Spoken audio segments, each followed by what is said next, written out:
The core idea behind Power Fantasy is to create 500 years of convincing fictional history, and a key part of that is a detailed timeline.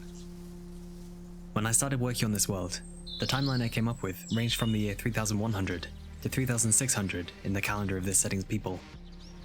However, as I continued to work within this range, I felt increasingly dissatisfied with it, and I've now finally decided to rework it.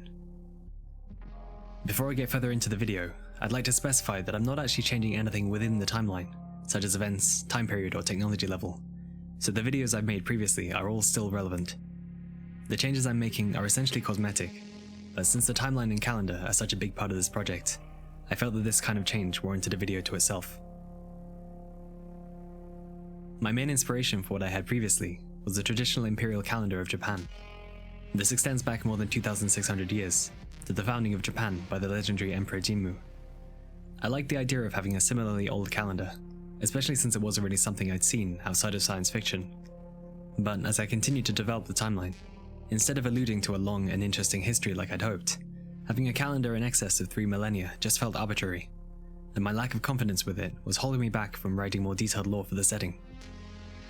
As such, I've reworked it, and I feel that what I've come up with is not just more practical, but more believable as well.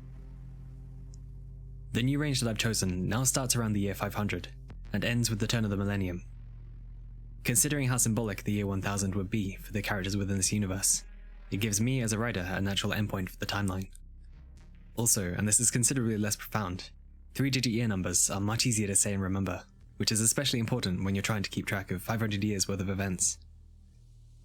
Regarding the believability of this new calendar, I feel that for the period before the main timeline, 500 years is a much more conceivable time span for the rise and fall of an empire. The event this new calendar is based on is the founding of the Ming Empire, which by the year 500 is in full decline. In its time, however, it was an economic and cultural behemoth so influential that its calendar remains in use long after the empire itself has disintegrated. I don't have any specific inspiration for the Ming Empire, but the closest comparison that I'd make to real history would likely be to the Chinese Han or Tang dynasties, both in terms of how long they lasted and their cultural impact.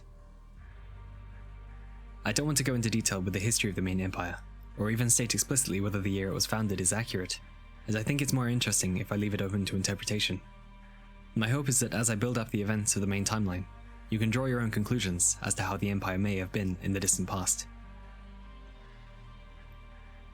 To all of you who've made it this far in the video, thank you very much.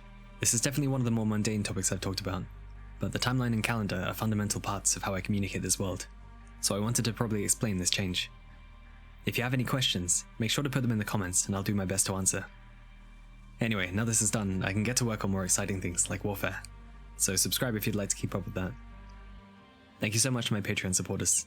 It's thanks to you that I can keep going with this project. Thank you all for watching, see you next time.